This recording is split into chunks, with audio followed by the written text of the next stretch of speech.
gracias por estar, antes que todos, en este día de calor y de playa, ¿no? Como también hacer otras cosas, pero estamos aquí por algo. Y nada, antes que todos, me gustaría empezar explicando un poco lo que sería la dinámica de esta mesa, ¿no? Tenemos una duración un poco alrededor de 2 horas, quizás molaría hacerlo un poco menos, ya que antes se han alargado mucho la gente y todo.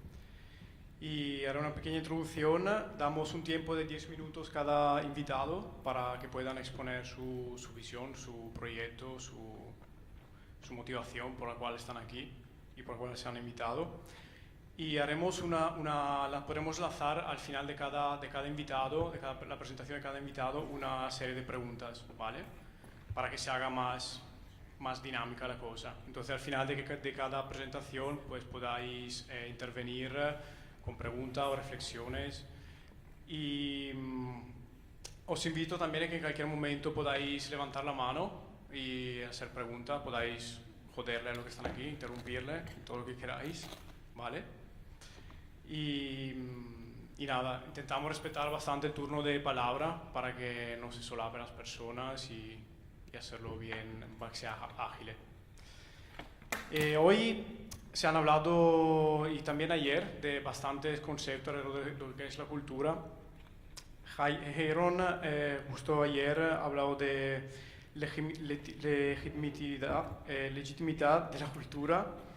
Habló de acceso cultural, ¿no? Quién es digno y quién no de ser parte de los procesos culturales. Habló del acceso, ese acceso radical a la cultura. Ha hablado de la forma de hacer cultura, que sea de interés general o que sea más de intereses particulares. Habló de mecanismo general de control sobre la cultura y sobre todo se habló de cultura común, ¿no? Como este concepto de redistribuir el poder cultural y el poder de elegir sobre lo que es cultura y sobre la forma de hacerlo, como una forma de vivirlo, ¿no? y de hacer comunidad. Se habló de Estado, de varias cosas, se habló de ampliar estas formas de accesos culturales, se habló de volver a crear desde una base común, desde una base comunitaria, se habló de cambiar estas bases, se habló de la política del bien común, otra palabra que ha salido en estos momentos, cultura colaborativa, ¿no? Necesidad de reordenar esta información, esta dinámica que hay entre la gente, para volver a construir desde otras perspectivas. Pero poco se ha hablado de soluciones, ¿no? Por mi punto, que es mi punto de vista. Pero bueno, intentamos hoy con los invitados que hay que nos traigan sus propias experiencias y que podamos hacer una reflexión sobre cómo la tecnología puede entrar en estos procesos culturales y cómo puede, digamos, formar nuevas bases. Me gustaría empezar dándonos una definición que he encontrado de tecnología, porque cuando hablamos de tecnología no sé si estamos todos de acuerdo sobre lo que hablamos, y os la voy a leer. Antes que todo me gusta que la tecnología es femenino, es un término femenino. Bueno. Es una amplia investigación que involucra varias disciplinas técnicas y científicas que estudia la aplicación y uso de todos los que puede ser decisivo en la solución de problemas prácticos, los procedimientos de optimización, la elección de las estrategias operativas para alcanzar un objetivo determinado. Se entiende como una metodología de técnica relativa a una particular arte o industria. Entonces, es en esta definición donde encontramos quizás la tecnología como solución a estos grandes dilemas que nos ponemos culturales, ¿no? De qué pasa con el acceso a la cultura y todo lo que se ha hablado en estos días. Pero bueno, no voy a quitar más tiempo para dar palabra a los demás. Y intentamos un poco fijarnos en los objetivos que son de esta mesa, antes que todo que son, bueno, acercaros un poco a quién son estas personas, qué hacen, cómo aportan al contexto cultural de la ciudad o de sus barrios o de su comunidad. Y porque también cuando hablamos de tecnología hablamos de innovación, ¿vale? Y mucha de la innovación se hace, como sabemos, desde la gente, desde la ciudadanía. Queremos un poco evidenciar este rol que tiene la tecnología en la innovación de la gestión y en estos nuevos procesos socioculturales y pues abrir un poco el debate entre vosotras, entre lo que es sobre lo que es la importancia del trabajo en red a través de la tecnología para el empoderamiento de las personas. Eso es un poco el ambiente. Vale. Pues nada, dejo la palabra a Xavi, que viene hoy. Gracias por venir a todos y todas. Xavi, sí, me gustaría presentaros también un poco. Y Xavi es experto en tecnología y organización. Es muy convencido practicante y evangelista de las metodologías ágiles. Empezó en el ámbito de la construcción de software y más tarde en la creación de productos y startups. Es divulgador de técnicas ágiles de análisis, conceptualización y creación aplicando sesgos culturales y evitando la imitación ciega.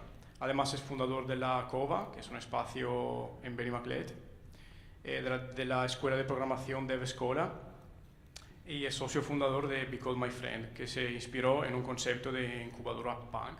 Corrígeme si digo tonterías, ¿vale? Vale.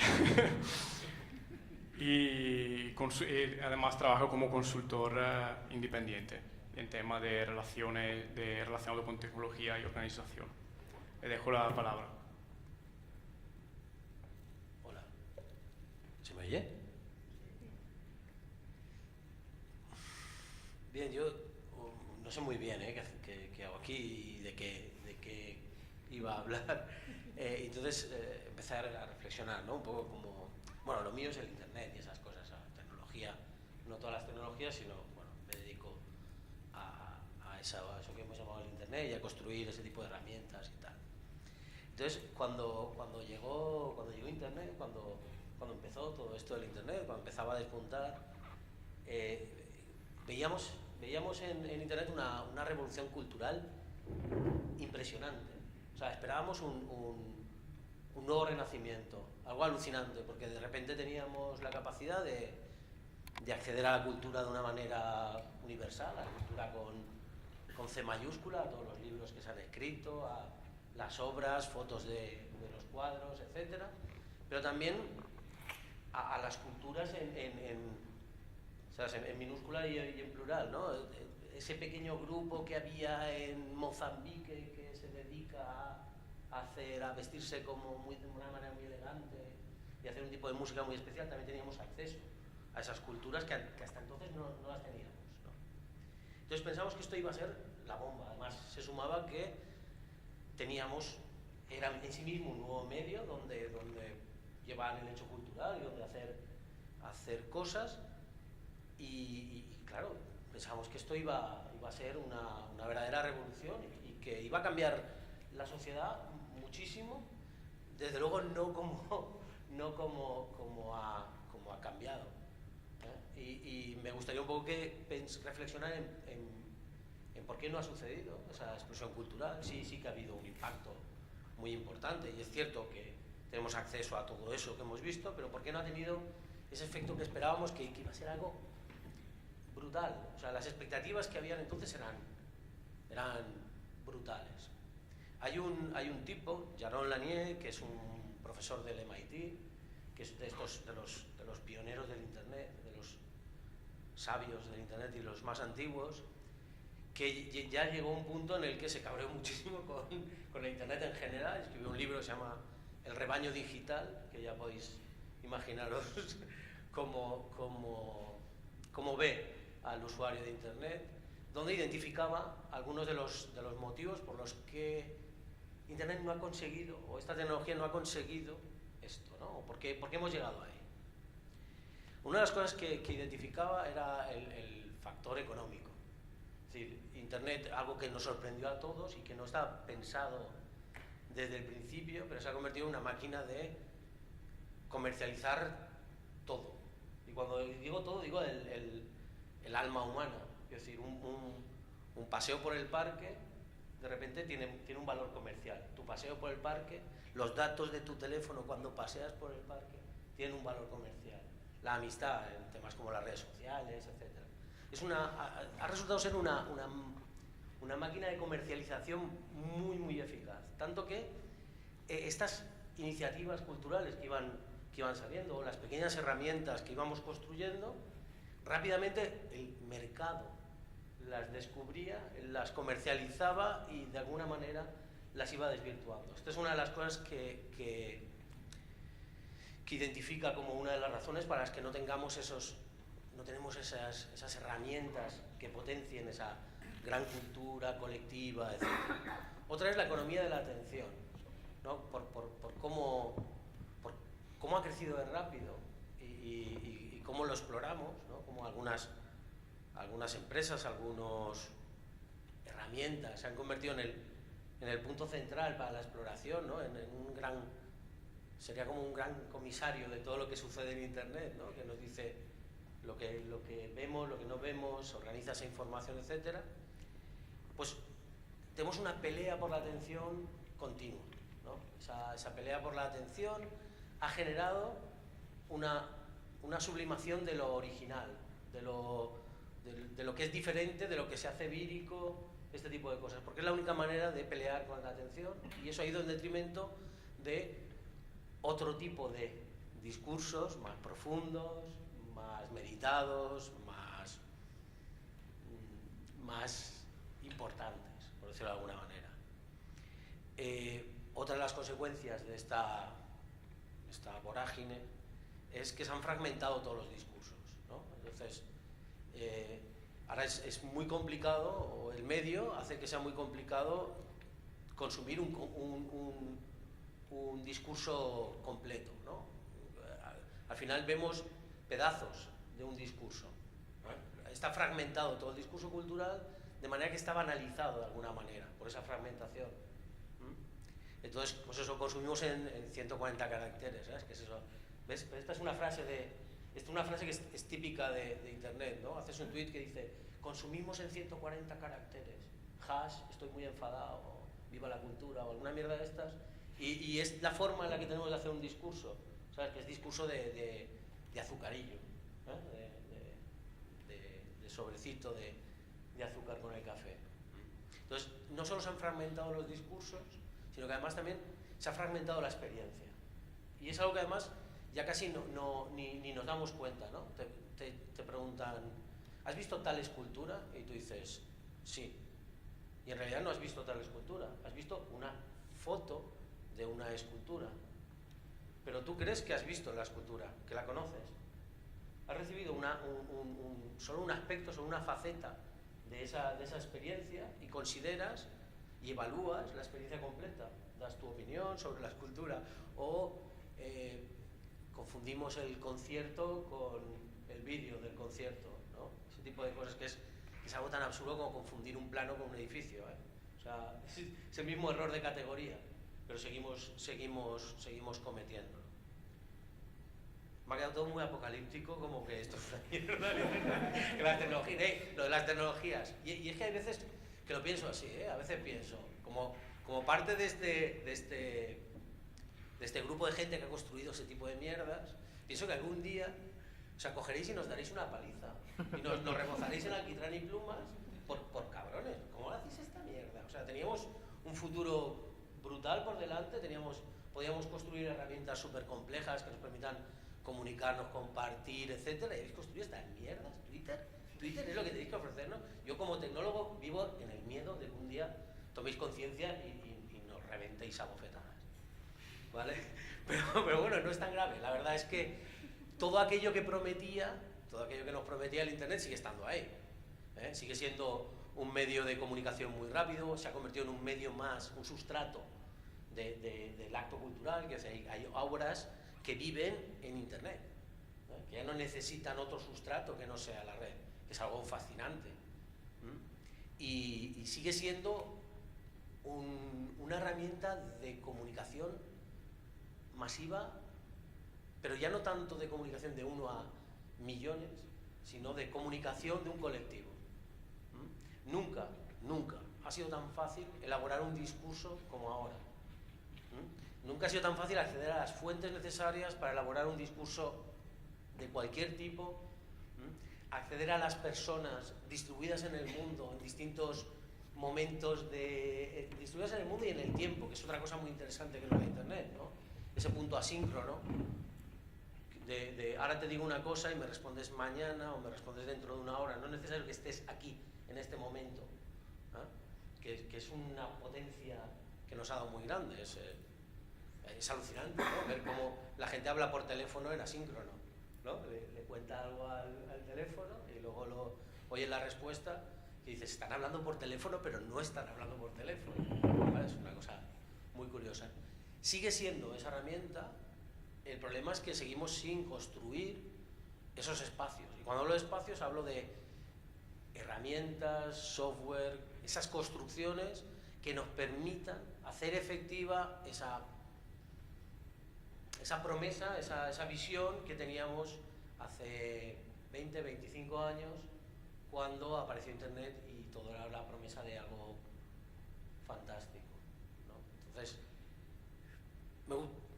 mi reflexión viene más vamos a ser capaces de identificar qué herramientas necesitamos para hacer eso efectivo. Vamos a ser conscientes de esos peligros de comercialización, de fractura del discurso, etcétera, y vamos a ser capaces de pasar por encima de ello. ¿Cómo lo vamos a hacer? Eso es un poco de lo que me gustaría hablar. Sí, de hecho, en estos días se ha hablado mucho de espacios culturales, ¿no? Se ha hablado como de espacios de reflexiones culturales, ¿no? De lugares donde nos encontramos y podamos dialogar. Y quizás, como bien decías, existen otros espacios, ¿no? Culturales, que igual no son físicos, igual son digitales, ¿no? Y yo creo que también una fortaleza de lo tecnológico, de lo digital, está en el poder construir desde la nada, ¿no? O sea, sí que se construye paralelamente a un sistema que funciona y cubre unos problemas, pero al mismo tiempo, cuando construyes un software, cuando construyes cualquier cosa que está dentro de un ordenador, no existe nada dentro antes que tú pongas que le des la primera tecla.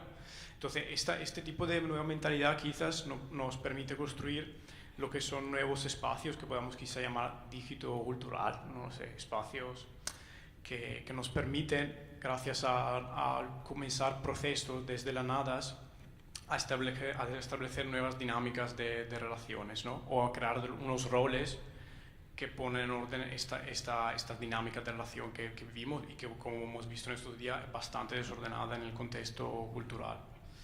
Y no sé si crees que tenéis algo que aportar a lo que estamos hablando respecto a eso, Alex o María Luisa o alguien del público. ¿Os estabais pensando algo mientras estábamos hablando o no?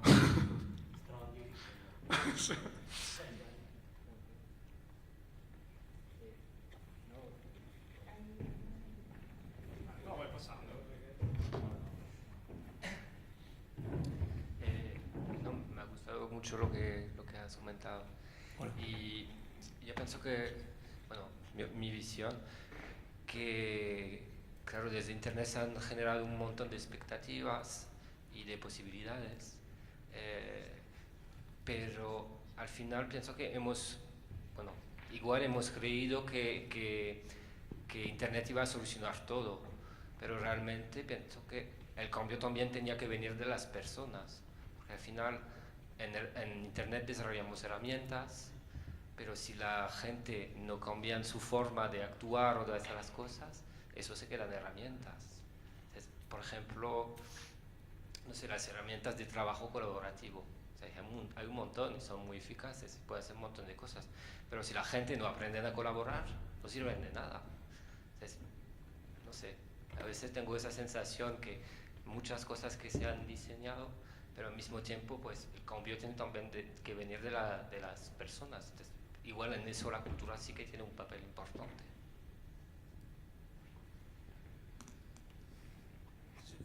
Esto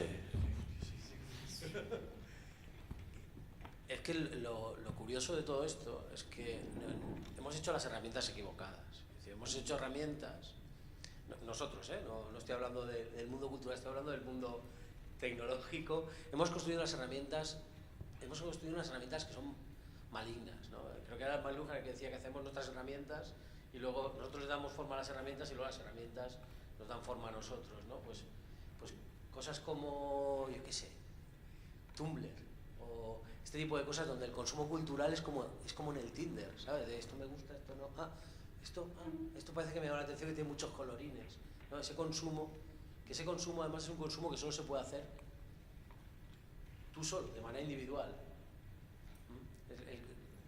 Lo que tenemos que buscar son herramientas que nos permitan hacer ese consumo de una manera más rica, para empezar, poder consumir juntos cosas. Cuando vamos a una exposición hay más gente que está reaccionando a las mismas cosas. Cuando vamos a un teatro o a un concierto hay más gente que está reaccionando a las mismas cosas, y esta gente forma parte del hecho cultural también, ¿no? Entonces nosotros lo que hacemos es aislarnos del hecho cultural, simplemente consumirlo, no participar en él, ¿no?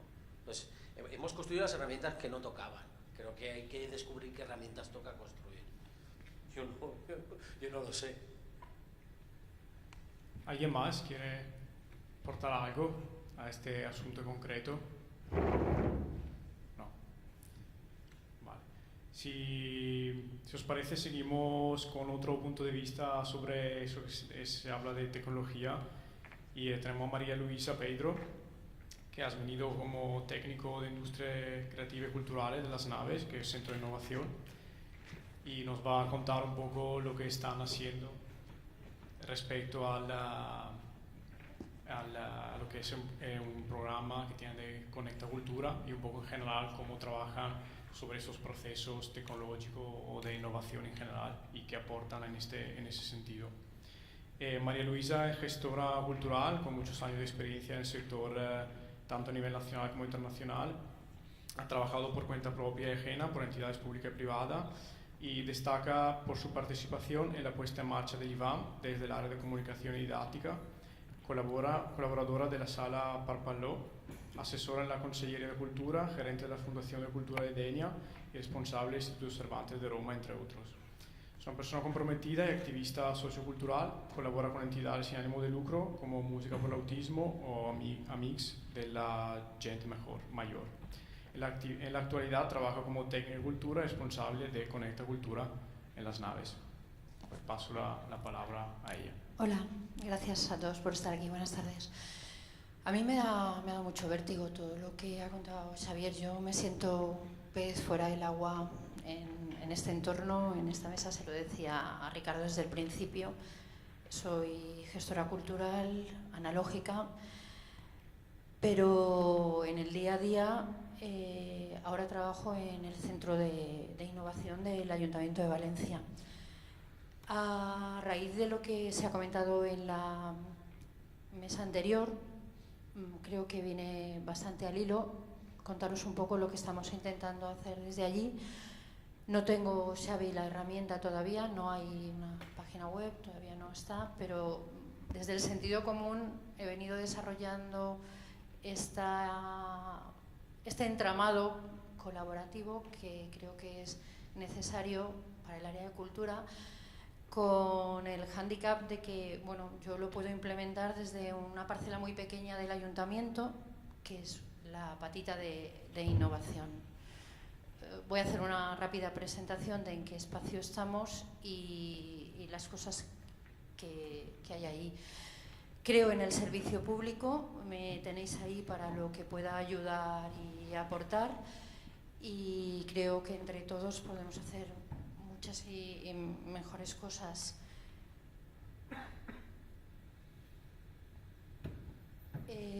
Bueno, en Las Naves se presentó en diciembre, nuevo espacio, Centro de Innovación del Ayuntamiento de Valencia.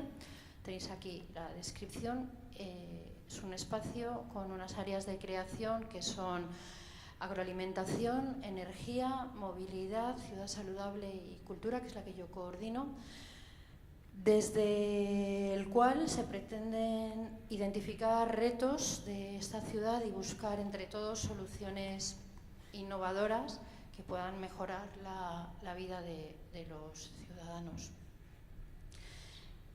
¿Ha salido esto así en color? No sé. Trabajamos para involucrar y coordinar a los 4 hélices: sector público, sector privado, academia y sociedad civil. Me preocupa y estar aquí sola y que solo esté María. desde el del sector público y que esto lo promueva la sociedad civil, pero vamos adelantando pasitos. De la academia tampoco suele haber nadie en estos foros y del sector privado también poquita gente. Estáis aquí creadores. Desde aquí y en grupos de trabajo que hemos ido poniendo en marcha, teniendo en cuenta la participación ciudadana, las políticas de igualdad, la transparencia, el empleo y la innovación, hemos ido avanzando. ¿Con qué herramientas se trabaja en las naves entre innovación? Proyectos de innovación, los proyectos europeos, hay un equipo técnico. Desafortunadamente, bueno, para bien, se han conseguido muchos proyectos, se ha llegado mucho dinero a la ciudad, pero no hay personal suficiente o capacitado para resolver lo que implica llevar adelante estos proyectos europeos. En el área de cultura solo hemos presentado uno, que no nos lo han dado, junto a Pont Flotant. Hay mucho camino para hacer, pero como ha explicado Jeff, no es fácil. Sí es interesante identificar que hay programas más accesibles y que a lo mejor la vía de empezar es como socio, no como líder. Las redes de innovación, que son por la que estoy yo aquí hoy, Conecta Cultura. El Colab, que es un espacio que tenéis en las naves a vuestra disposición, que tiene una convocatoria abierta. Y el Espai Mutant, que es el auditorio que desgraciadamente está en este momento cerrado, inundado y parado por problemas de licencias y gestiones.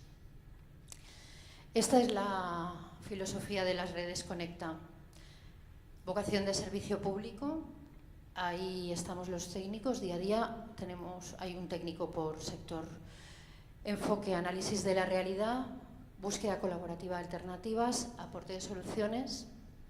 Convocamos a las 4 hélices y cómo queremos trabajar, pues generando comunidad, promoviendo reflexión, construyendo conocimiento, facilitando propuestas colaborativas y ofreciendo Valencia como laboratorio urbano. Esta es la teoría que se ha presentado ahora, es la primera vez que lo cuento, pero llevo un año trabajando con varios grupos de creación. En la Red Conecta, que me gustaría tener esa ventana que se llama Red Conecta, que estuviera a vuestro servicio, de momento no está, está mi correo electrónico y mi teléfono y yo. Y es esto, es un espacio de encuentro, es un agente coordinador, es un lugar de referencia donde intercambiar y obtener información, un lugar para facilitar, mediar y dinamizar, un punto de identificación y mapeo de agentes. Un espacio para divulgar buenas prácticas, un centro de apoyo y asesoramiento de entidades y promotor de ideas. Creo que he venido haciendo este trabajo, algunos de vosotros lo sabéis y quisiera seguir y avanzar en ello, pero para eso necesito de la colaboración de todos. Siempre lo dicho, creo que esto a lo mejor debía ser un servicio a ofrecer desde el Ayuntamiento de forma global o desde la Generalitat de forma más global todavía. Esto yo lo puedo ofrecer desde la parte de innovación. Apoyo a las industrias creativas y culturales con especial énfasis al sector de videojuego y animación, eso es lo que hemos venido haciendo. Estamos buscando fórmulas y herramientas para creación de nuevos públicos. Trabajo bastante en la búsqueda de buenas prácticas para contároslas a vosotros y a quien las quiera escuchar, por si ofrece soluciones. Y apoyo a diseños y programas en la creación musical, danza, teatro, que os puedan ser útiles. Repito, desde el área de innovación, que es donde estamos. Estos son 2 grupos de trabajo, el de creación digital valenciana y el de lectura. A partir de aquí se han consensuado líneas de trabajo en estos grupos de trabajo. Se reunió academia, agentes de la administración pública, agentes de la universidad, empresa privada y sociedad civil. Hemos ido detectando ideas y proyectos y juntos les propongo, señores, somos los que somos, podemos ir adelante juntos en alguno de estos proyectos, sí y no. Muchos de ellos se han sumado y los hemos sacado adelante, ahora os pondré algún ejemplo, y otros no, pero lo que sí no dejo de hacer es informar a todo el mundo de lo que está pasando, para que si alguno de ellos está pensando en hacer algo, sepa lo que estamos haciendo los otros. Hay 2 posibilidades: coordinarse, no solaparse, ayudarse, y este es el objetivo de los grupos. De momento los que hemos puesto en marcha, ya digo que estoy yo sola, es Creación Digital Valenciana, lectura y edición, el proceso creativo de las fallas, estamos trabajando en diseño y ahora hay una nueva vía que es la de la música, que a lo mejor también la arrancamos en breve. Del grupo de Creación Digital Valenciana apoyamos a la Asociación de Estudiantes de Videojuegos, todos los martes hay encuentros de desarrolladores, siempre con el fin de intercambiar información y opinión. Grupo de realidad virtual, buscando a mujeres creadoras para que visibilicen su trabajo, que a verlas haylas, pero no se dejan ver. Por primera vez fuimos a Barcelona Game World con este lema único, Creación Digital Valenciana. Del trabajo con estos grupos he aprendido y ha salido la posibilidad de trabajar de forma transversal, porque, por lo que decíamos antes, nuevas herramientas que ellos conocían pero que no aplicaban a cultura, o que cultura no sabía que se podía nutrir de toda esta cantidad de creadores que hay aquí en la ciudad. Otra de las líneas de trabajo es promovemos reflexión y análisis. Esta es la presentación del mapa de industrias creativas y culturales que algunos de vosotros estuvisteis y conocéis. Me llegan documentos como estos que inmediatamente, si los valoro y creo que valen la pena, os los hago llegar para que estéis al tanto. Esto me gustaría que estuviera, en vez de mi correo, en esa plataforma que espero tener algún día. Actividades que hemos hecho, de debate, siempre pensando en retos que se nos plantean y necesidades, derechos de autor en la era digital, recogiendo los inputs de los grupos de trabajo. Esto que se ha comentado es mi sueño, pero parezco la loca del calendario. Aquí esto es el año 2017, estos son grandes eventos en la ciudad relacionados con cultura y áreas temáticas. Hay meses en los que es inviable poder atender como público, como medios de comunicación, como administración pública. Entonces, me gustaría tener esta herramienta para que, cara al 2018, cuando Valencia Negra programe su actividad, si coincide con Cabañal Íntim o con Besos, pues a lo mejor se pueden complementar las programaciones. Me gustaría que fuera una herramienta importante. Para esto hay que volcar la información de todos aquí y tener esta visión del plano del año. No es una agenda, son estos grandes acontecimientos que se repiten, son vuestros festivales junto con otras acciones importantes que pasan en la ciudad. Construimos conocimiento, surgió la idea con la falla municipal de este año infantil, Yechín Fallas. Ahí juntamos al sector del videojuego, al sector de la lectura, al sector de las fallas. Fue una locura mía, pero dije, ahí hay mucha gente que si algunos pocos pudieran leer, mucho habríamos conseguido. Pues ya hay 5 casales que han creado una biblioteca y que entre las actividades de los chavales están contemplando la lectura. Pues estas son las actividades innovadoras un poco. Anima Emprende, tenemos grupos potentísimos en la academia, ponerlos en valor. Estos son relacionados con animación. Por primera vez impulsamos la app de Festa Ciutat de Valencia y la edición de unos librets donde el diseño y las nuevas tecnologías están presentes para divulgar el trabajo de estos creadores. Poética 2.0, una herramienta para hacer accesible la poesía a muchísima más gente. Este es un proyecto de la gente de videojuegos que nos salió, Letrasaurios, acercar la lectura a los pequeños. Esto es un videojuego que se está desarrollando por un equipo valenciano para gente con discapacidad auditiva. Podrán conectar sus audífonos que se distorsionan rápidamente. Pues esto lo está haciendo gente de aquí. Hemos juntado a gente de videojuego con salud. Esto será para gente con problemas, es una plataforma de realidad virtual para que se puedan beneficiar de las experiencias de ocio y cultura la gente con discapacidades varias. Otras ideas y procesos, la mujer en el mundo de la música. Aquí lo mismo, fallas y realidad aumentada.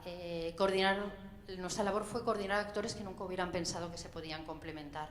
Este es un proyecto para, con realidad aumentada se puede archivar todo el patrimonio que hay ahí. quedada de lectura, una última iniciativa que hicimos con el Consell Escolar, coordinando siempre actores de diferentes formatos. El apoyo a propuestas colaborativas como esta es nuestro objetivo final. Y Valencia Laboratorio Urbano, de vuestras ideas y trabajos, todo lo que pueda beneficiar a la ciudad. Esto es un proyecto que se está apoyando de materiales sostenibles para la falla, usando la paja de arroz, y aquello es lo que he comentado esta mañana. Fue una iniciativa, Fallas Play and Go, que es aplicable a cualquier festival, a cualquier visita de museo, al conocimiento de una ciudad. Y bueno, aquí estamos para lo que pueda ayudar. Gracias.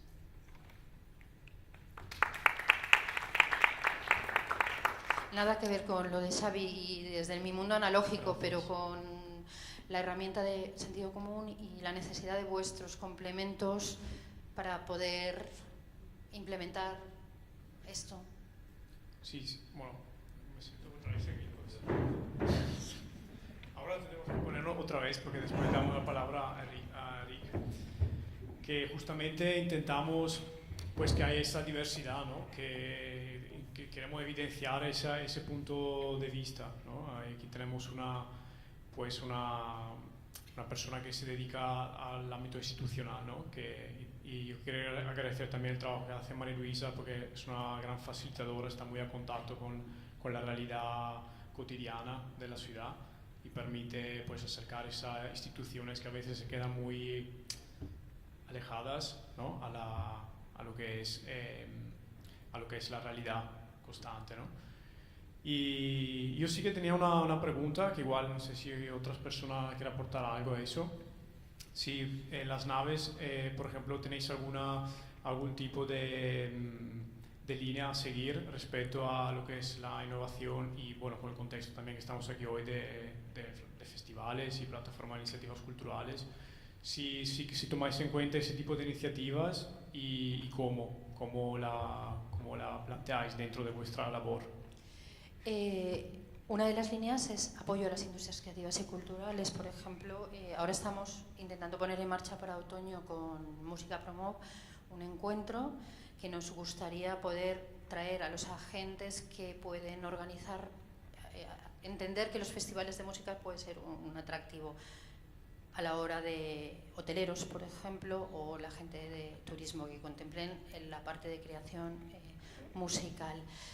Desde Intramurs, que no está en PICUB, nos pidieron la posibilidad de pensar en una herramienta que no se ha definido todavía, y para eso os necesitamos a vosotros, de cómo medir el impacto, cuánta gente acude a un festival, qué es lo que más interesa de un festival, dónde están. Entonces, seríamos la puerta para buscar en la universidad o en los creadores o en la COBA esa herramienta que os sirviera a los festivales para cubrir necesidades de evaluación, por ejemplo. Este sería un ejemplo práctico que está ahí sobre la mesa. ¿Alguien? ¿Alguna pregunta? ¿Alguien se anima a reflexionar o compartir pensamientos?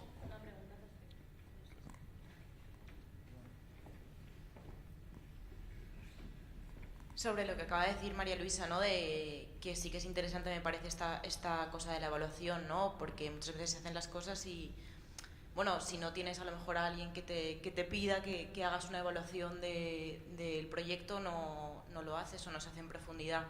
Me parece interesante, pero sobre todo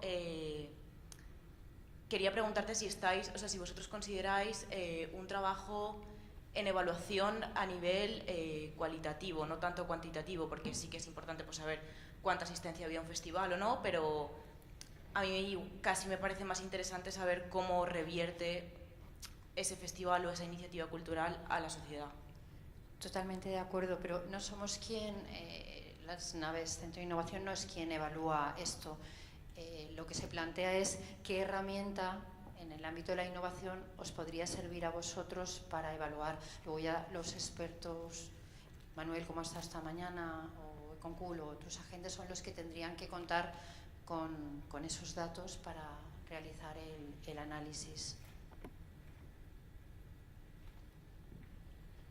Bueno, si os parece, seguimos, sí. Y tenías que venir hoy, estar aquí con nosotros, Jonas Sala, no ha muerto, vale, está bien.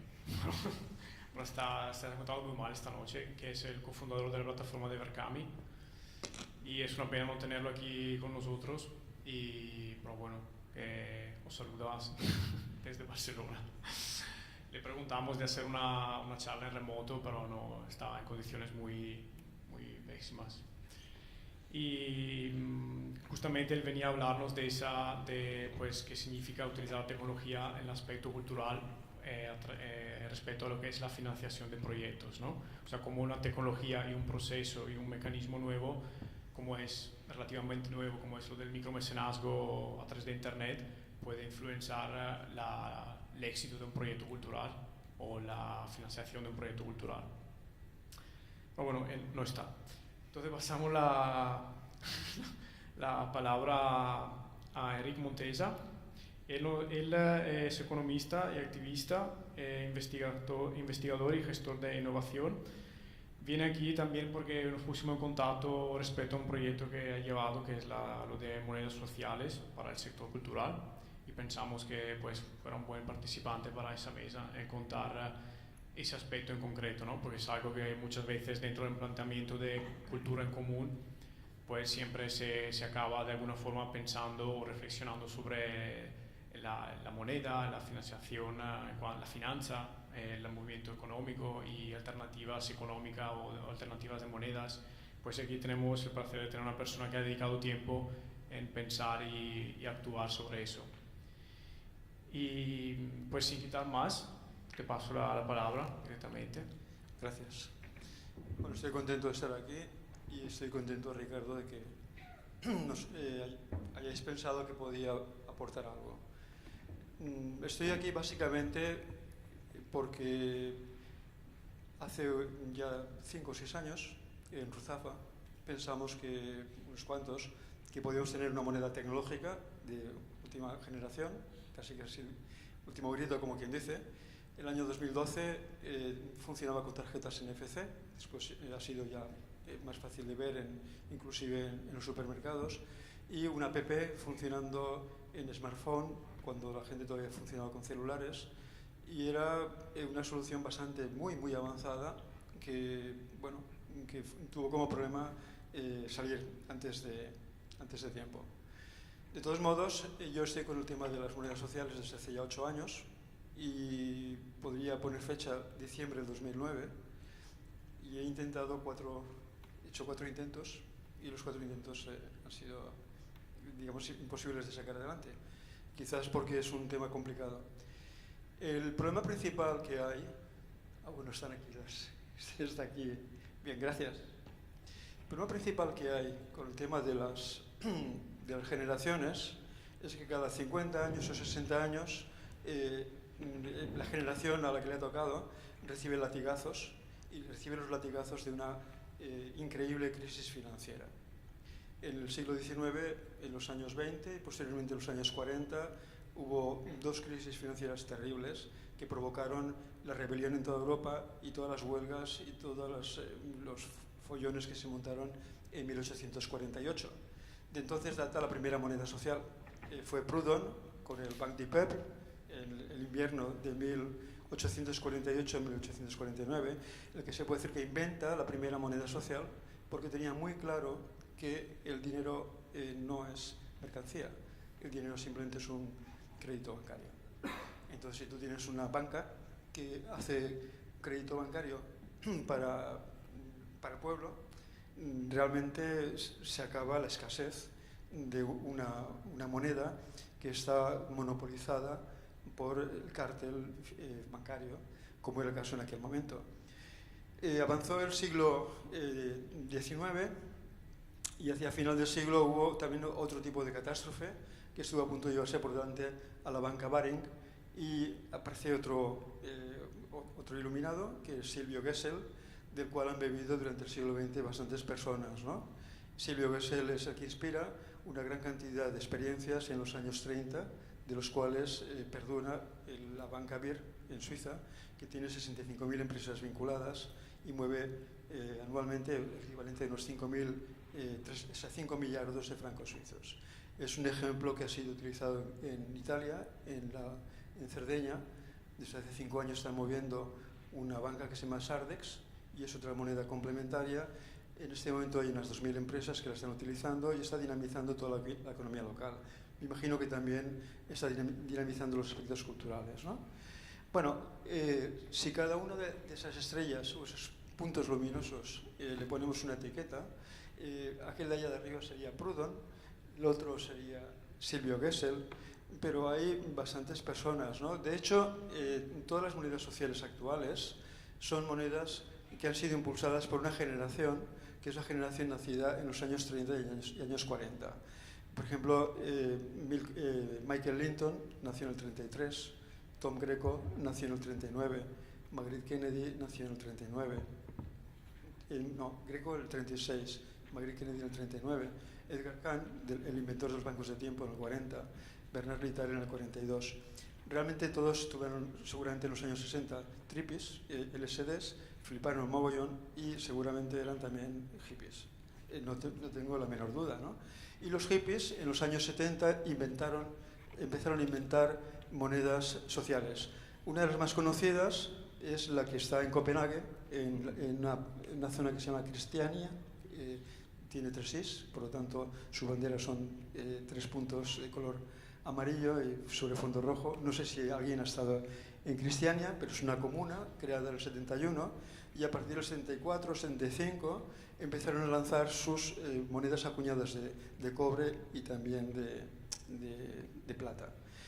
Todo esto, ¿por qué? Porque ya en los años 80 empiezan a funcionar desde el mundo, yo diría, bastante hippie, y de los que estaban escapándose para no ir a la guerra de Vietnam, escapan a la zona de Vancouver y allí es cuando en el 82 se inventa digamos, los LEDs, son sistemas de intercambio local, y arranca ya con fuerza en los años 80, 90, todos los bancos de tiempo, y actualmente en el mundo hay unas 15.000 monedas sociales, de las cuales, de esas 15.000 monedas sociales, prácticamente unas 14.000 y pico son ese tipo de monedas, que son monedas generadas en régimen de crédito mutuo y que tienen como respaldo el compromiso de todos aquellos que están en el circuito, en ese círculo, de aceptar esa moneda del círculo al cual ellos pertenecen, ¿no? Las monedas de crédito mutuo tienen el paradigma de la abundancia, no son escasas, son por definición y por diseño abundantes. Y digamos, la riqueza, no confunden lo que es la riqueza con el dinero, y somos muy ricos en creatividad, somos muy ricos en hacernos favores, en ayudarnos, en colaboración, y entonces esas monedas lo que hacen es facilitar digamos, la creación, facilitar el intercambio y facilitar la cohesión y la creación de capital social. Pero claro, como todos sabemos, en los años 90, a partir del invento de la web, de Tom Berners-Lee en el 92, surge con mucha fuerza la web, y eso significa que se abre una nueva etapa, dejando atrás a Gutenberg y los tickets en papel.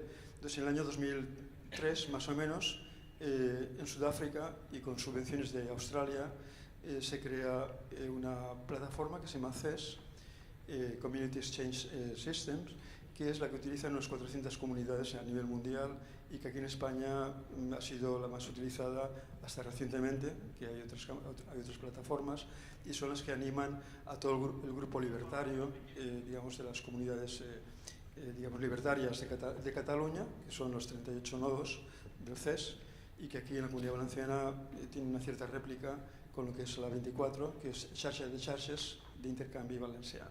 Bueno, ese tipo de monedas son muy interesantes, y a raíz de ese soporte, y a raíz sobre todo en el 2007 de la aparición del iPhone de Steve Jobs, se abre un mundo para un tipo de monedas que son totalmente virtuales y que pueden funcionar con apps. Esto es lo que, digamos, se empieza a desplegar ya de una forma muy potente desde hace 2 años aproximadamente, y hasta inclusive empieza a hibridarse con la tecnología de la cadena de bloques que aparece en el año 2009 de, digamos, una figura que nadie sabe quién es, que es Nakamoto, ¿no, Miguel? es familia tuya, ¿no? Sí, pero no creo que sea japonés, ¿eh? Bueno. Bueno, el caso es que Miguel es un experto mundial en monedas complementarias y lo hemos tenido desde el principio con nosotros aquí en Valencia y nos ha ayudado mucho. Bueno, entonces, con este tipo de preámbulo, que creo que ha sido un poco largo, espero que no haya sido pedante, la fecha de nacimiento de John Lennon fue 1940. Y 1940 con Strawberry Fields. Y me encanta por la película, que es Across the Universe, me imagino que alguno de vosotros la habrá visto, y realmente para mí, como yo nací en el 53, los mayores, es decir, toda la gente que he mencionado son como si fueran sido mis tíos o mis hermanos mayores que no he tenido, ¿no? Porque somos 6, pero yo soy el mayor. Entonces no entendía nada y a partir de los años 60 yo empecé a entender. Puedo deciros que las monedas sociales me han permitido entender lo que es el dinero y yo creo que voy a pasar ya esta diapositiva. No sé si pasa. ¿Te has podido? Ya pasa. Eso es. Bueno, esta es una cosa muy apropiada para el mundo de los hippies, que llevaban todos pelo largo, como todos sabemos, fumaban LSD, todo, y decidieron que las monedas complementarias, que en realidad en Estados Unidos le llaman community, o sea, comunitarias o de las comunidades, las monedas comunitarias o dinero libre de impuestos y de todo, pueden cambiar nuestro mundo. Bien, este esquema es un esquema que he hecho hace un momentín, pero que me permite, digamos, plantearos el modelo que estamos manejando, el movimiento de las monedas sociales al cual pertenezco. El eje de las abscisas, horizontal, opone lo que es la escasez a lo que es la abundancia. El mundo en el que vivimos es un mundo en donde ayer dijeron todas las personas de la administración pública que no tienen dinero. Cuando hablas con la administración pública, nadie tiene dinero, las familias no tienen dinero, las empresas no tienen dinero. O sea, es un diseño que tiene o bien muy mala leche, y no sé qué palabra es decir, el sistema monetario que tenemos está diseñado a conciencia para que sea escaso. No hay renta básica posible, porque si la gente no tuviera necesidad, sería muy difícil obligarla a hacer cosas que no le da la gana hacer, por dignidad, ¿no? Entonces, el mundo de la escasez es un mundo del dinero bancario y oficial actual. Si vas al banco y no te quiere dar un préstamo, te quiere cobrar demasiado, es escaso. Y gran parte de los problemas que tenemos es que muchas empresas no se han podido financiar y han tenido que cerrar, concursos de acreedores, gente despedida. Ese es el problema que tenemos, pero es un problema recurrente. El gran fallo que tiene el sistema monetario actual es que cada X tiempo tiene crisis de endeudamiento y peta. O sea, digamos que es gripa. Si fuera una moto de aquellas antiguas, el motor gripa. Se queda bloqueado y deja de funcionar. Porque el dinero es préstamos, ¿no?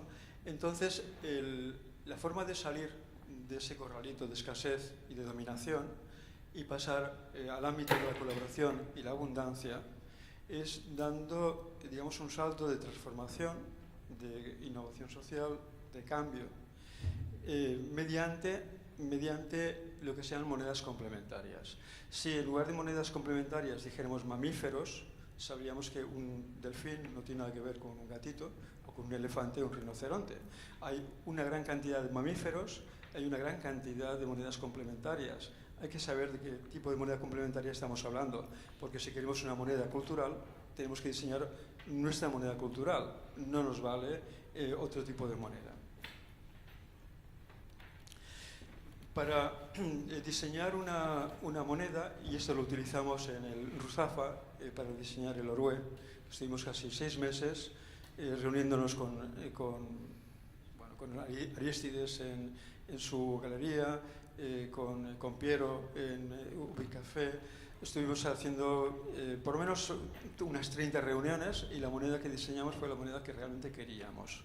Esa moneda parte de unos objetivos. Si no hay unos objetivos perfectamente identificados, si no sabes para qué quieres una moneda, ¿para ¿Para qué? O sea, para nada, ¿no?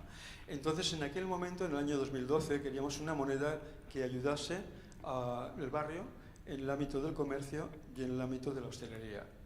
Eso fue así, porque los que respondieron en aquel momento fueron el presidente de la Asociación de Hostelería, Vicente Giner, que ya falleció, y el presidente de la Asociación de Comerciantes, Ignacio Jiménez, que ya se jubiló. Y esas dos asociaciones estaban locas con esta moneda. No tanto el presidente de la Asociación de Vecinos, Giovanni Donini, que sí que estaba bambando por ahí. Bueno, le quiero mucho, es de toda la vida, le conozco, pero realmente no se llegó a implicar, tanto como los otros. Según el tipo de objetivo que te planteas, automáticamente tienes un tipo de moneda diferente. O sea, las necesidades de moneda que tú tienes como colectivo, las necesidades que tú tienes y los objetivos que te marcas, por aquello de las soluciones, condiciona el tipo de moneda. Es como si el calzado, pues si vas a hacer deporte, pues te hace falta unas zapatillas de deporte, y si vas a ir a la montaña, otro tipo de... El equipo debe estar muy motivado precisamente por la necesidad y por el tipo de moneda. Entonces hay muchas monedas que son monedas tecnológicas, en donde digamos arrastra a auténticos frikis de la tecnología, y hay otras monedas que están más vinculadas a unos problemas específicos de financiación de la empresa, o de pobreza, o de inclusión. El equipo normalmente son 5 o 6 personas, más no funcionan, y los mecanismos son muy variopintos, desde la oxidación de las monedas hasta otro tipo de aspectos, como pueden ser si la moneda, como en Vélez Málaga o en Cristiana, son monedas acuñadas en plata o no. En Málaga, desde el 89, hubo una comarca que estaba funcionando con monedas de plata, y cada 2 por 3 tenían que volver a acuñar monedas de plata porque los turistas las llevaban. Entonces, las tecnologías, los mecanismos son también a debatir, y finalmente tenemos el circuito. Si no tenemos esos 5 puntos claros, esa moneda va a fallar. Pasamos. Esto es un poco el resumen de lo que es el dinero. El dinero, en realidad, la escuela austríaca dice que es una mercancía. No es así. Hoy en día está súper demostrado que, y con las publicaciones del Banco de Inglaterra, del boletín del primer trimestre del 2014, o del Bundesbank de este año, del mes de abril, está clarísimo que el dinero es un crédito transferible. Entonces, cuando alguien tiene algo que es la deuda, representa la deuda de alguien, pero lo tengo como crédito, yo lo puedo transferir. Si yo tengo, por ejemplo, la tarjeta Visa y pago con la tarjeta Visa, que es de crédito, estoy pagando con un crédito que es el crédito otorgado por un banco, y ese crédito, que es lo que tiene el establecimiento, lo puede canjear, y lo puede canjear por lo que quiera. Entonces, los créditos transferibles, o como si fueran pagarés al portador o endosables, hacen que cualquier tipo de dinero que hoy en día podamos ver, ese dinero, si tenemos en la cuenta un saldo positivo, no os quepa la menor duda que esa misma cantidad es un saldo negativo que tiene un deudor. La suma de todas las deudas es igual a la suma de todos los saldos positivos. Eso en un banco de tiempo es evidente, eso en un sistema de intercambio local es evidente, la suma de todos los negativos es igual que la suma de todos los positivos, pero es que es igual en los euros y en los dólares. Esto funciona así. Y entonces, el último ya, ¿me queda uno más? Sí, porque vamos sí, con el bueno. tiempo, y también porque quería, bueno, te dejo eso brevemente y quería puntualizar para concretar más sobre unos aspectos que 2 diapositivas y cierro. Todo funciona con quiénes son los que emiten la moneda complementaria y quiénes son los que la utilizan. Entonces, habitualmente puede haber como emisores empresas, sería el caso de los barter norteamericanos, que el IRTA es el más famoso y tiene 500.000 de empresas, o el BIR en Suiza, que tiene 65.000, pueden emitir las monedas las empresas, como asociación o como quieran. Lo pueden emitir los ciudadanos o los consumidores, como por ejemplo un banco de tiempo, un sistema de intercambio local, como en Sevilla el Puma, o lo pueden digamos, emitir lo que es la administración pública, ya sea municipal, comarcal, provincial, autonómica o nacional. Eso es lo que hicieron las 17 provincias argentinas en 2001-2002 para salir del corralito. Y pasamos a la siguiente. Y entonces esto funciona como si fuera un flipper ball. Entonces, yo no sé si habéis jugado vosotros, yo sí, bastantes veces, y haciendo trampa, y faltas. Entonces, tiras del tirador con el muelle, y la bola que lanzas es el crédito que tú lanzas.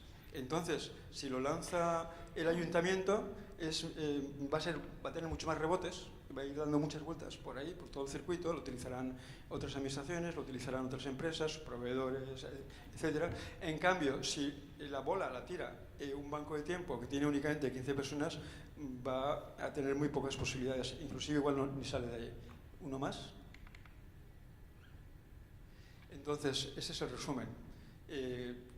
Es muy difícil alargarse en más explicaciones, pero yo creo que, sinceramente, hay soluciones de las monedas, digamos la tecnología de las monedas complementarias es perfectamente aplicable, totalmente aplicable al mundo de la cultura y, como un ejemplo, y acabo, igual que hacen las compañías de aviación, que hacen las millas de vuelo frecuente para todas las butacas que no son vendidas. Cuando esta mañana estábamos hablando, ayer, de que, por ejemplo, en Rusafa, la sala Rusafa, del aforo que tiene, la mitad de las butacas habían quedado vacías. Yo creo que es muy fácil hacer un fondo de butacas libres, llamarlas butacas de millas culturales frecuentes, y entonces, digamos, con ese fondo de butacas disponibles, pueden ser 5 butacas cada día, por ejemplo, ¿no? De 10 butacas cada día. Es un tipo de mercancía que está respaldando a una moneda cultural que puede ser equiparable a entradas al oceanográfico, a entradas al biopark o hasta inclusive, si lo combinamos con hostelería, con cenas. Bueno, Eric, gracias por la amplia explicación general, ¿no? Que nos ha dado, más allá de la experiencia concreta, igual, quizás, bueno, yo digo demasiado, ¿no? Pero gracias igualmente, porque nos abre pues la mentalidad sobre aspectos más generales que no son una experiencia en concreto. Yo sí que a mí me gustaría saber, porque sé que se ha hecho en Rusafa, ¿no? Ese experimento, y quizás nos gustaría saber por qué no ha funcionado, o cuál ha sido, o por qué no ha llegado a funcionar, qué límites se han encontrado. Y si podemos responder muy rápidamente, ¿vale? Os voy a cortar. Y también porque supongo que habrá más gente que quiere preguntar cosas y compartir, ¿vale? Fue el día 9 de octubre del 2012 cuando nos reunimos en casa de Rafa para diseñar la moneda. Estuvimos desde final 2012 y después con Harit y con bastantes agentes. Estuvimos desde octubre del 2012 hasta junio del 2013 diseñando la moneda. Más o menos para el septiembre de 2013 teníamos la plataforma completamente funcional, con la app, la banca electrónica, el marketplace, estaba absolutamente todo y funcionaba muy bien. Tuvimos un problema y es que falleció ese mismo año, en julio, falleció Vicente Giner y destriparon todo el barrio y abrieron las calles, digamos, en canal. Para el año 2014 había 120 comercios que habían cerrado. O sea, fue un auténtico exterminio, sería un comercidio, ¿no? Prácticamente. Desaparecieron todos los comercios y el mundo de la hostelería, había una asociación de 120 establecimientos que controlaba Vicente Giner, pero el nuevo presidente de la asociación, Diego, no estaba por la labor. Entonces, cuando tú tienes un proyecto y ese proyecto no tiene, digamos, de repente le fallan las personas que lo han apoyado, ese es un problema. Y la moneda había sido diseñada precisamente para apoyo de los establecimientos de comercio y de hostelería. De hecho, había una moneda previa que funcionaba en papel y se llamaba el Rusafito.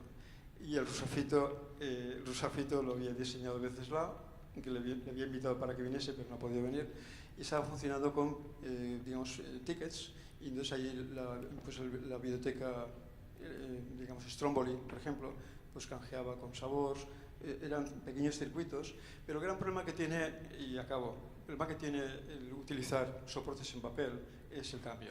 Los establecimientos, cuando van a cobrar en una moneda complementaria, te dicen que no van a tener una caja con euros y una caja con la moneda complementaria. Entonces, si tú haces monedas o billetes, por ejemplo, de 10 o de 20, pongamos por caso un billete de 20 orués, que además fue Aristides quien le puso el nombre. Eso, los cubanos son así. Entonces, bueno, sí, fue una moneda totalmente creada por todos los agentes del barrio, ¿no? Entonces, si tú das un billete de 20 y el establecimiento de hostelería tiene que cobrar el menú, que son 10 euros, y le das un billete de 20, nos dijeron así, pues me voy a sentir fatal de haberle dado de comer a uno y encima haberle dado 10 euros. Pues va a ser que no. Entonces decían, como no nos hagáis un sistema electrónico que no tenga cambio, nosotros no podemos jugar. Entonces así lo hicimos y la verdad es que tecnológicamente está bien. Ahora mismo, porque ya han pasado 5 años, si tuviéramos que volver a repetir la jugada, la haríamos directamente con Ethereum, que es el modo como lo está haciendo el Banco de Singapur y el Banco de Escocia, y hay varios bancos centrales que ya están con la tecnología de las criptodivisas, como el Banco Central de China. Vale. ¿Alguien toma palabra?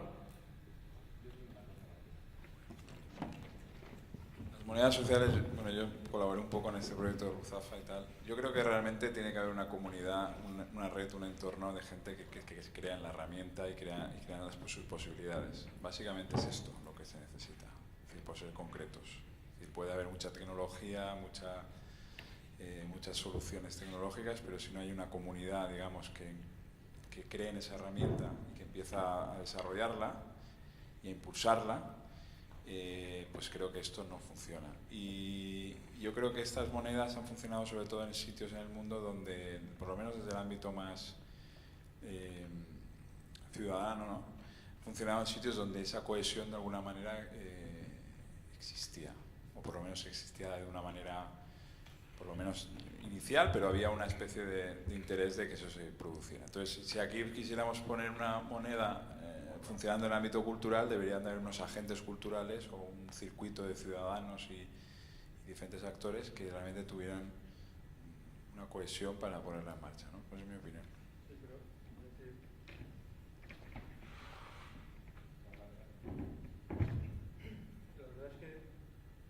La verdad es que cuando hablo del Orue, y otra moneda gemela de Villarreal, que se llama Real, y las dos están en hibernación, yo creo que están en hibernación, pero no funcionan. Cuando hablo de esas monedas, me viene lo de hacer un análisis forense de esas iniciativas. Hay una expresión valenciana, para los que no son de aquí, por ejemplo, mi esposa, que es casi de tu pueblo, Ricardo, es una expresión que no la pueden entender, y es si no haces res, no te equivoques. Y eso yo lo he oído algunas veces. Entonces, claro, si no haces nada, no te puedes equivocar, pero no aprenderás nada. Nosotros hemos aprendido mucho. Hemos quizás equivocado algunas cosas, y desde luego lo que nos hemos equivocado es no tener modelo de negocio. Las monedas sociales que han funcionado en Europa son monedas que han contado desde el principio con dos cosas. El apoyo de las cooperativas de crédito francesas, por ejemplo en Bayona está el Crédit Mutuel, y el Crédit Mutuel tanto en Toulouse como en Bayona como en Nantes, o sea, donde hay una moneda. En Francia hay una cooperativa de crédito detrás, y en Inglaterra pasa igual, el Credit Union. Y entre las personas con las que yo hablé también fue José María Compañ, que esta mañana está aquí, y tampoco lo entendían. Ese tipo de monedas son unas monedas que si te vas a Estados Unidos es lo mismo. El Ithaca Hours también tuvo apoyo del gobierno federal. Entonces es muy difícil que ese tipo de iniciativas puedan ser financiadas por los promotores. ¿Alguien más? Yo creo, ¿te puedo preguntar una cosa? A ver, por un lado, agradecer todos estos esfuerzos de hacer una moneda, porque creo que si hay algo revolucionario que se decía esta mañana es de atacar a la base del capital, es una moneda alternativa. Eso sí que es realmente radical, o sea, es muy heavy, muy interesante. Pero ahora que decías tú de cómo me vas a dar tu 20 y yo te devuelvo 10 euros, a ver, y ese menú a la vez tiene un 21% de IVA, o un 10 o un 8. O sea, tú me estás pagando en norués o en soles, creo que era en Sevilla o no sé qué, pero yo tengo que pagar en euros en eso, o el IRPF o tal y cual. Hostia, como ese cacao, como... Es fácil. Tienes 2 minutos. Le preguntamos a la agencia tributaria varias veces, estuvimos hablando con el delegado de la agencia tributaria de Valencia, estuvimos reuniéndonos 10 veces en un despacho de asesores fiscales y finalmente nos dijeron, hay 2 opciones para lo que estáis haciendo. Es el vale de compra, que en Italia tiene el famoso voucher buono lavoro. Entonces el voucher buono lavoro es un vale o voucher, y así es como son las monedas francesas e inglesas, son vouchers, son unos vales que se pueden intercambiar y que legalmente están regidas por digamos, el marco regulador del ticket restaurant. Tiene el mismo tratamiento que el ticket restaurant. En el caso nuestro fueron diseñados así por consejo de varios inspectores de Hacienda y el propio delegado de la agencia tributaria, y tiene un funcionamiento como bono descuento. Entonces ese bono descuento, si tú pagas, además siempre lo diseñamos para que se creaba la moneda, el ciudadano crea la moneda, es decir, poniéndose en deuda y generando para otro un saldo positivo, pero el establecimiento no tiene más remedio que aceptarlo como descuento, no tiene la posibilidad de ponerse negativo, y el establecimiento simplemente cuando va a cobrar acepta que le pagues una cantidad, solo una cantidad razonable, y en el ticket consta como un descuento. A nivel contable, la anotación contable en el diario, en lugar de hacer una anotación digamos de caja, que sería un vale de compra, en este caso simplemente es un descuento. Es una partida contable distinta. Si hay una última pregunta rápida, si no pasamos con la última. Sí. No es pregunta, sino... O cualquier cosa sea. Quisiera añadir, quisiera contaros una experiencia que podría ser muy interesante para vuestro contexto cultural. Funciona en todo Brasil y se llama Fora do Eixo, que significa fuera del eje. Y bueno, se tratan de como músicos, ¿no? Y otros, ¿no? Otros jóvenes, ¿no? Que se dedican al tema audiovisual y también, ¿no? a organizar festivales musicales, etc. Y ellos entonces están en diferentes partes de Brasil. Entonces, por ejemplo, algunos músicos de São Paulo van a Río de Janeiro y ahí tocan música. Y otro día son los cariocas, los de Río de Janeiro, que vienen a São Paulo, bueno, van a otra ciudad a tocar. Entonces así, y cada vez que actúan, ¿no? en otras ciudades, ¿no? Entonces ellos mismos saldan las cuentas, ¿no? O sea, por ejemplo, os hemos invitado, entonces os pago no sé cuántos puntos, y así funcionaba. O sea, funcionaba y sigue funcionando. Así que, ¿no? Entonces por ejemplo, si por ejemplo es posible que en un grupo teatral faltan algunos actores, entonces ellos vienen a ayudaros y después no les pagáis, ¿no? En ese punto o algo así. Gracias. Y bueno, justo hablando de proceso y de metodologías, bueno, pasamos ahora a hablar a Alejandro Martí. Y bueno, recordaros obviamente que desde esa mesa se crea también porque desde PICUB apostamos mucho sobre metodología. De hecho, PICUB es una metodología en sí, porque lo que pretende hacer es sentarse alrededor de una mesa, ¿no? Y es ahí donde cuenta la forma en la cual se construye. Pues entonces yo también veo que esa moneda, más allá de que pueda funcionar o no, crea esos espacios de cuestionar hasta qué punto vale el sistema que nos proponen y si se puede complementar con otros tipos de técnicas o herramientas. Y siguiendo con herramientas y metodología, está Alejandro Martí, que es cofundador de una plataforma, se llama orfeo.org. Y pues él, digamos, ha pasado desde el mundo científico al mundo de la cultura artístico, es doctor en física teórica y con experiencia internacional, y aplica su conocimiento a lo que es el desarrollo web. Y tiene experiencia como gestor de eventos culturales, festivales y en ámbito musical, y es arquitecto web de esa plataforma. Y pues le paso la palabra para que nos explique un poco en qué consiste y qué relación tiene con lo que estamos hablando.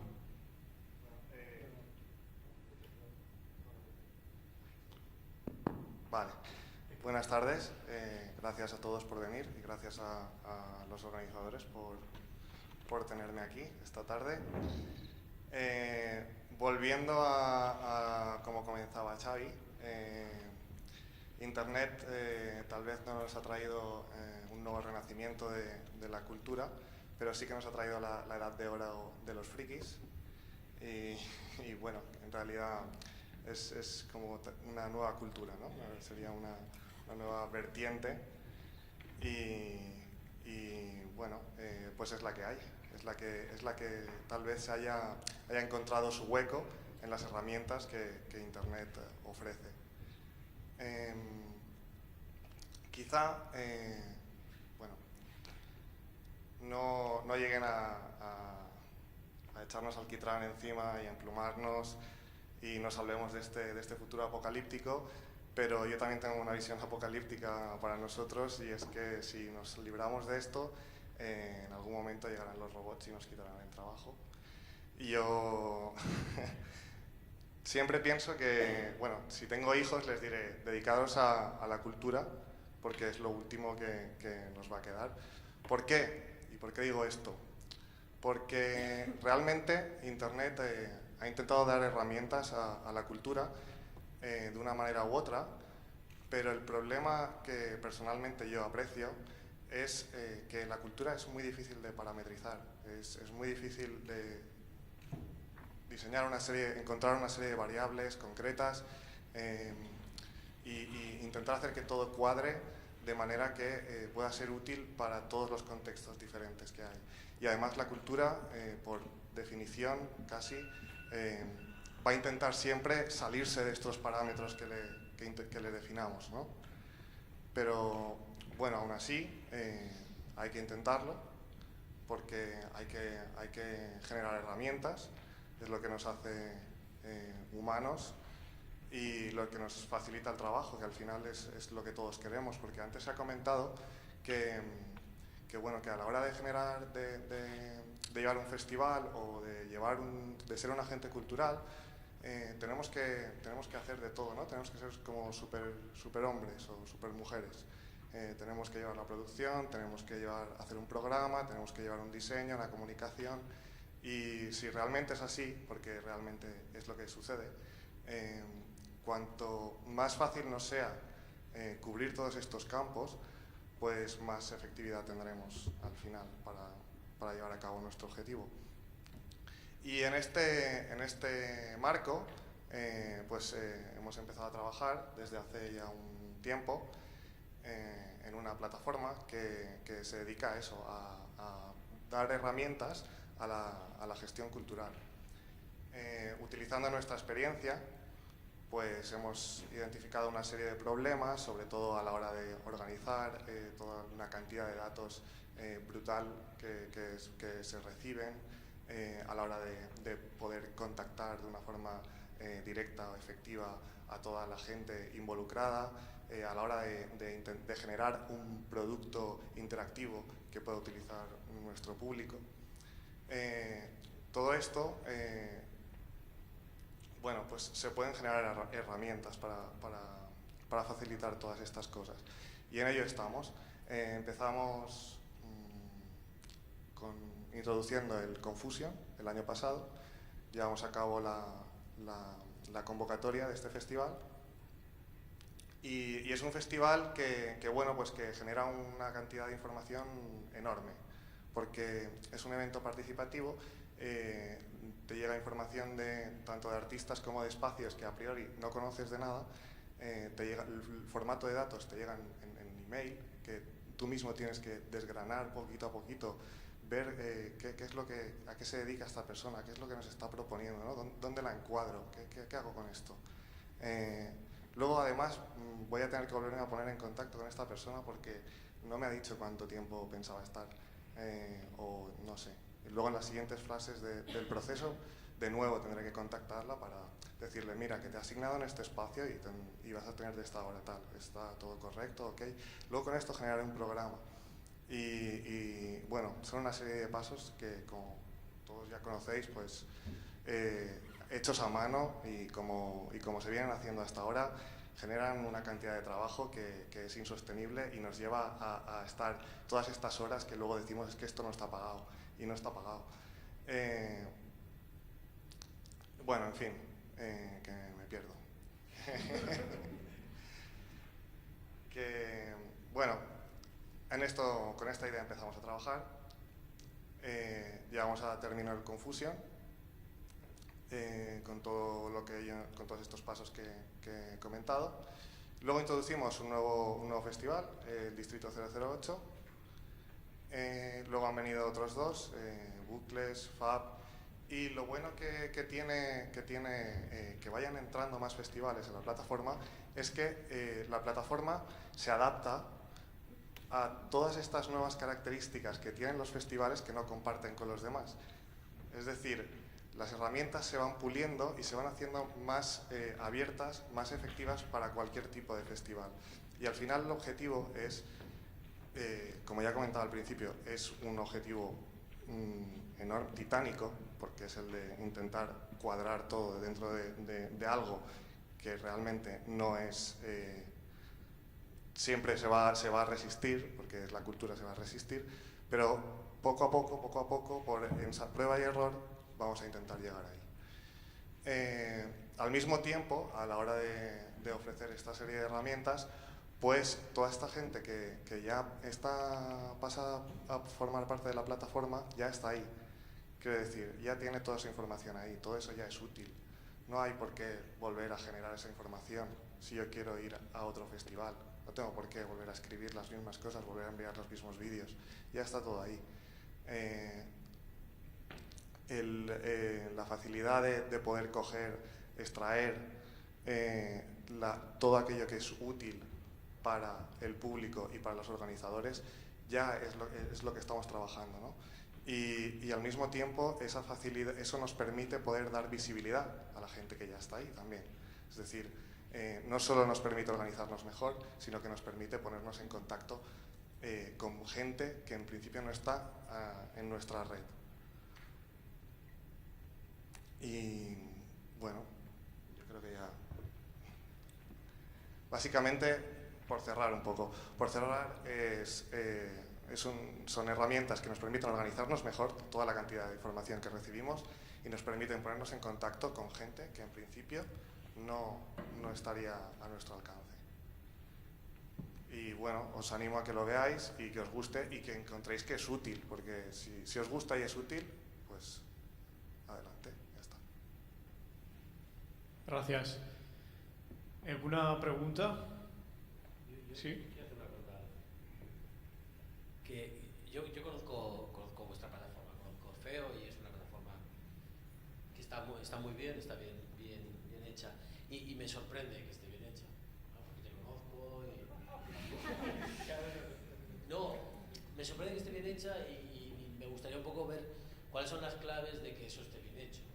O sea, bien hecho probablemente no está nada bien hecha, ¿vale? Pero funciona muy bien, ¿vale? Entonces, sí que creo que es interesante que aprendamos cuáles son las claves. Es decir, si tú no hubieras participado en la creación de un festival, te hubieras comido todos estos procesos infumables, difícilmente hubieras sido capaz de generar la herramienta que necesitan los festivales para poderse organizar, ¿no? Entonces, hay una especie de división entre los que construimos cosas y los que necesitan cosas, que en otros mundos es muy fácil aproximarnos, porque hay una cosa que se llama la pasta, que nos aproximamos rápidamente. Hola, tengo esta idea de negocio, toma tanto dinero y me lo construyes, y yo te lo construyo, claro, fantástico, pero en otros ámbitos, como puede ser de la cultura, ya no es esa la motivación que funciona, entre otras cosas, pues porque el ámbito cultural tampoco es que sobre la pasta o la inversión de manera especulativa, ¿no? Entonces, ¿cómo aproximar esas dos visiones y luego cómo, al fin y al cabo, vosotros tendréis que vivir de algo, etcétera, cómo rentabilizar eso? Entramos en una fase en la que tenemos una herramienta que es útil, que funciona para el mundo cultural, pero de alguna manera estamos también obligados a que funcione desde un punto de vista de rentabilidad económica.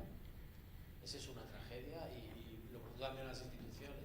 Es decir, a mí me parece una jodida tragedia y creo que es ahí donde que se cree una herramienta que es útil, pero que es una herramienta que esté comprometida y probablemente muera si no recibe si no tiene éxito también, no solo como herramienta cultural, sino también como negocio. O sea, una cosa que a mí me preocupa bastante. Nosotros hemos intentado apoyarla y estamos detrás de ello, pero yo veo un problema que yo sufro, es la brecha digital. Ellos la saben utilizar, algunas personas la sabéis utilizar, pero en el sector cultural creo que hay una brecha digital importante y en la sociedad cotidiana también. Vosotros para mí habláis otro lenguaje, a mí me cuesta y nos tenéis que enseñar. Para mí es un problema desde el mundo de la gestión cultural esa brecha. Creo que no es un problema en el mundo de la gestión cultural, es un problema general y ya no me preocupa tanto la que está producida por generación, por una cuestión puramente anecdótica, contextual, y es que algunos nos habíamos más mayores que a otros. La llegada de determinadas tecnologías nos preocupa mucho más la brecha que tiene que ver con la geografía o que tiene que ver con la economía. Quiero decir que para la generacional, yo más siempre lo digo, me remito a La fuga de Logan, es una bonita película, ¿sabes? Que al final, pues eso, al final habrá que rendirse o habrá que... No, pero no hablaba por edad, hablaba por falta de formación, por falta de recursos. Son herramientas que tenemos que complementar con mostrar cómo usarlas correctamente, cómo beneficiarnos, y desde ese modo a la administración pública, por ejemplo, que yo he intentado que se reúnan con el director general del Instituto de Cultura, porque creo que puede ser útil para el instituto como forma de gestión para un problema que tenemos, pero ellos tienen claro cómo funciona, pero tienen que saber contar y hay que visibilizar y tenemos que aprender a utilizarlo para que los que no tenemos ni idea lo podamos entender y usar.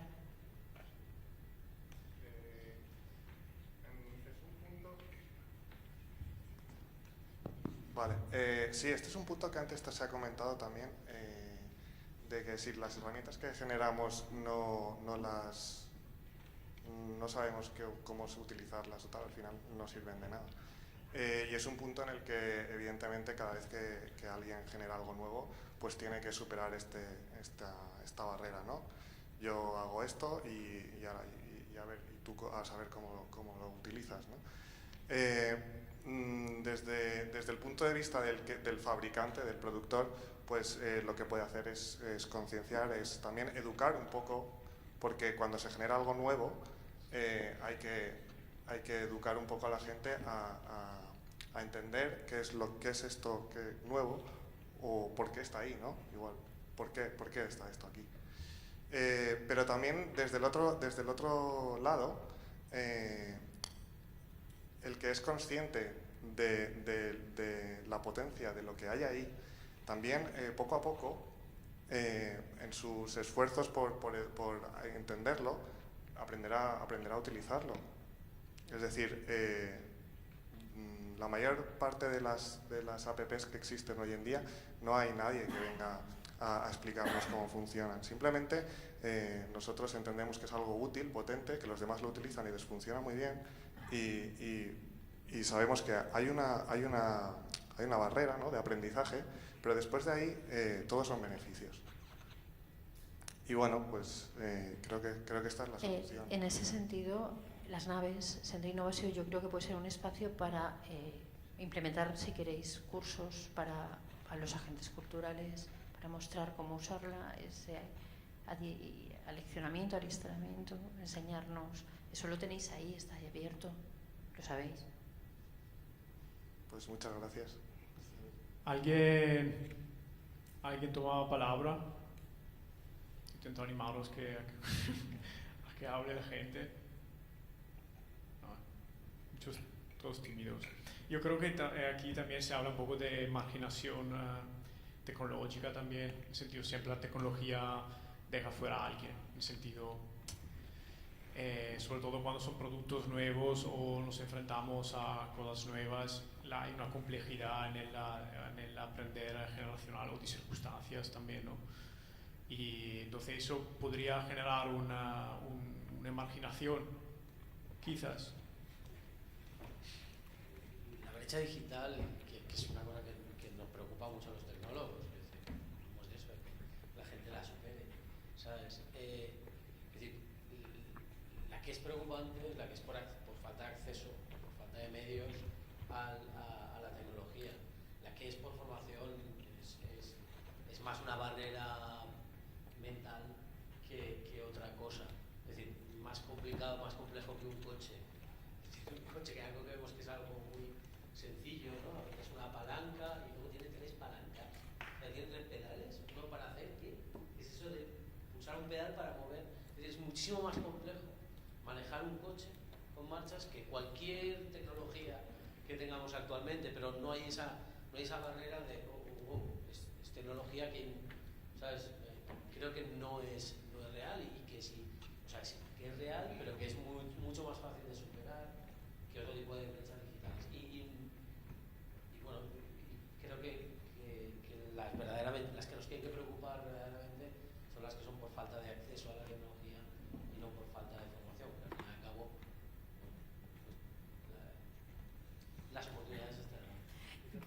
Perdón. No, yo, otra brecha por la que me gustaría que trabajáramos todos juntos para evitarla es la brecha cultural, la de acceso a la cultura, y que pongamos todas las ideas o propuestas, tanto desde la tecnología como desde nuestro trabajo para superarlas, un reto importante. En el caso de las monedas complementarias, lo que se está viendo es que lo que ya empieza a funcionar para las monedas que son no complementarias ya es 100% a través del móvil. De hecho, en algunos países como Suecia ya se ha prohibido en casi todos los bancos la utilización de dinero en efectivo. Y la noticia que más me ha impactado del último año ha sido en la India, los 1.200 millones de indios o de hindús que han tenido que ir a llevar su dinero en efectivo de los billetes de 1.000 rupias y 500 rupias porque ya no se aceptan y han tenido que canjearlos por unos saldos electrónicos. El Estado de la India ha creado 4 bancos específicos, que no son bancos comerciales, son bancos para llevar el servicio del dinero actual de los indios. La aplicación se llama Aadhaar y tiene elementos de biometría. Tiene elementos biométricos para evitar cualquier tipo de problema. Dicho esto, en Kenia, por ejemplo, y otros países de África, la moneda que está utilizando son el saldo para hacer llamadas telefónicas. En Kenia, sobre todo, se está utilizando el saldo de tu teléfono para pagar a otro. Te vale para llamar a ti, pero solo pasas a otro y llamar a otro, ¿no? Y la última implementación que nosotros hicimos en el Orue, que fue el último intento, funciona como WhatsApp. Es muy sencillo de manejar, no tiene ningún tipo de problema porque WhatsApp es muy intuitivo y este tipo de solución, de hecho, lo están utilizando ya bastantes municipios como San Juan de Azanfarache, entre otros, para pagar la renta mínima de inserción, que son 425 euros, y entonces mediante esa aplicación la gente normal y corriente, que sea necesidad para poder comer, tiene la aplicación esta.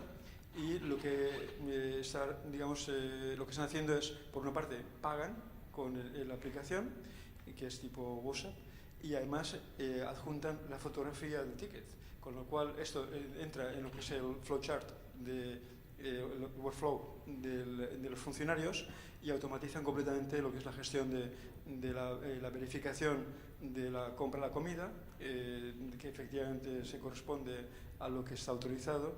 Y yo creo que cuando tú tienes una persona que recibe 425 euros, que es muy poco, le hace falta, le das una aplicación para que le funcione, lo aprende, digamos, en el primer establecimiento donde va a comprar la comida.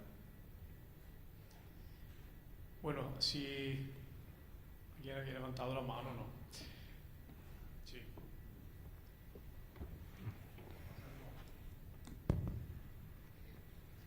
No, bueno, solo un comentario, no sé si sirve o no, pero bueno, nosotros nos dedicamos a la formación y bueno, yo cuando empecé la formación en proyectos europeos, eran cursos presenciales y hay gente que ha empezado que no vivían en Valencia, que me han pedido si se podían hacer los cursos online.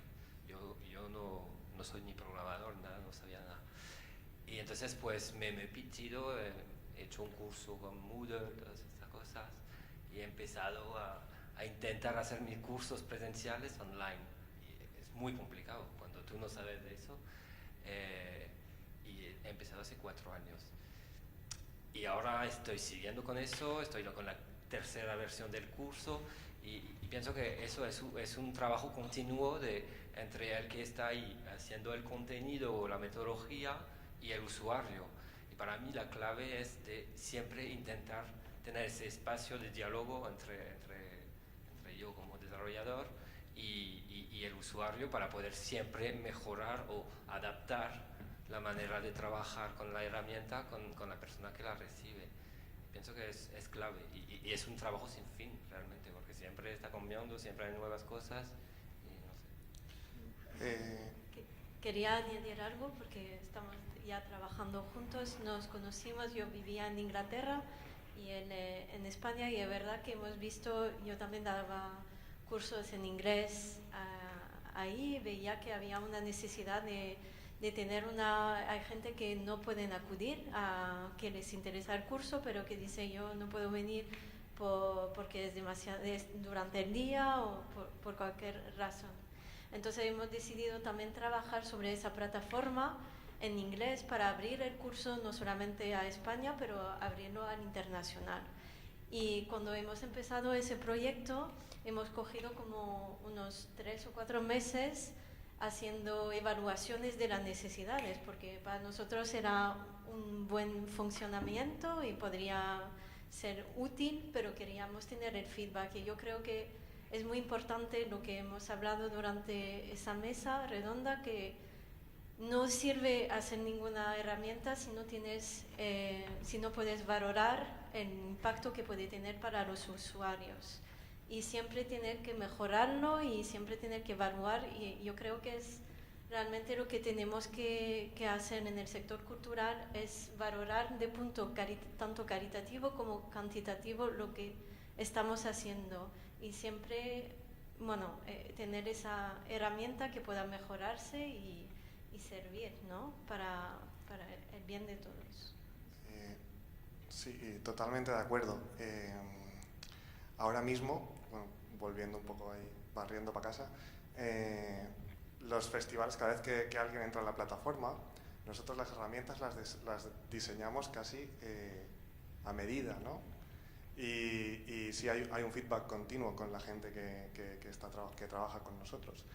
Y yo creo que esta interacción usuario-desarrollador es fundamental y además estamos en un momento en el que es muy fácil porque estamos aquí. Es decir, yo estoy aquí, Ricardo está aquí, vosotros estáis aquí. Es decir, nosotros estamos dispuestos a hacer las cosas a medida. Y bueno, y es una oportunidad que creo que deberíamos aprovechar. Porque yo pienso que si no, en unos años va a venir Google y va a hacer Google Festivals y todos a utilizar Google Festivals y será como Google habrá decidido que sea. Y yo soy súper fan de Google, pero en algunas cosas, Pero bueno, quiero decir que ya que estamos aquí, ya que estamos todos, hagámoslo como, o sea, pongamos las necesidades y hagámoslo juntos y hagamos las herramientas que nosotros necesitamos, no las que nos digan que necesitamos. Bueno, yo creo que podemos ir cerrando también. Así que con 10 minutos de antelación no se ha visto nunca en una mesa. Siempre son 10 minutos más, ¿no? Y bueno, y un poco para tirar un poco conclusión, ¿no? Hemos hablado de muchas cosas, de muchos puntos de vista diferentes, hemos hablado de casi autogestión tecnológica, de monedas, de instituciones, de innovación. Lo que sí que creo que es bastante evidente es que la tecnología en ese proceso de ordenar, de poner un orden, que es un proceso necesario en el momento que utilizas una tecnología, sí que se está haciendo un ejercicio, ¿no? Ya sí que se está poniendo en valor el proceso necesario para construir algo. Entonces es en ese proceso común que yo creo que se construye un bien común. Es en ese proceso de nos sentamos y analizamos el panorama cultural cuál es para construir una herramienta. No solo estamos construyendo herramientas, sino estamos haciendo el esfuerzo de entender cómo funciona la cultura, que es algo, como repetimos muchas veces, algo muy desordenado, o de otra forma no es algo que responde a una ley económica, por ejemplo, ¿no? O a algunas constantes.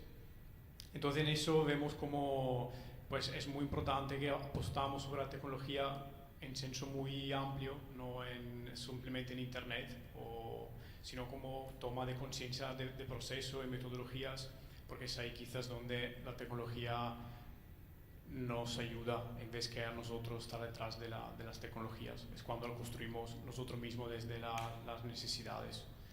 Pues con eso quería un poco cerrar el tema de hoy y nada, invitar ya que están también las instituciones y personas que trabajan como más en privado, que pueda haber ese contexto de transmisión de herramientas, ¿no? Y de proceso, que puede ser muy, muy valioso.